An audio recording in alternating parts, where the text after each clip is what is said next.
తెలంగాణను ఉద్ధరిస్తామని ఊరూరా తిరిగి చెప్తున్న కాంగ్రెస్ పెద్దలు తెలంగాణకు గర్వకారణమైన మాజీ ప్రధాని పివి నరసింహారావు పట్ల చూపుతున్న చిన్నచూపు వివక్షను చూసి తెలంగాణ బిడ్డలు రగిలిపోతున్నారు. దేశాన్ని ప్రగతి బాట పట్టించి అపర మేధావిగా కీర్తిగడించిన పివిని కాంగ్రెస్ అగ్రనాయకత్వం ముఖ్యంగా నెహ్రూ వారసులు ఎప్పుడూ చులకనగానే చూశారు.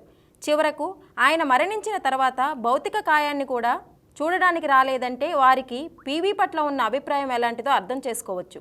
తాజాగా మందనికి వచ్చిన కాంగ్రెస్ నేత రాహుల్ గాంధీ మాజీ ప్రధాని పివి విగ్రహం వద్దే మీటింగ్ పెట్టి కనీసం ఆయన విగ్రహానికి నివాళులు కూడా అర్పించలేదు. తన ప్రసంగంలో మాట వరుసకు కూడా పివి పేరును ప్రస్తావించలేదు.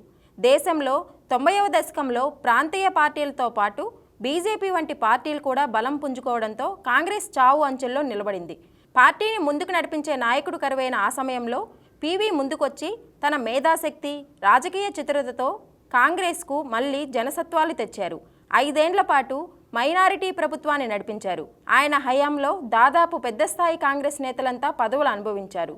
2 చేతులా సంపాదించుకున్నారు. పివి పదవి నుంచి దిగిపోగానే ఆయనను మర్చిపోయారు. ఆ సమయంలో పివి లేకుంటే కాంగ్రెస్ అప్పుడే భూస్థాపితం అయిపోయి ఉండేదని రాజకీయ విశ్లేషకులు చెప్తారు. అలాంటి దశ నుంచి కాంగ్రెస్ పుంజుకునేలా పివి జవసత్వాలు నింపారు. అయినా గాంధీల కుటుంబం ఆయనను అడుగడుగునా అవమానించింది. పార్టీలో ఏ కీలక పదవి ఇవ్వకుండా దారుణంగా ప్రవర్తించింది.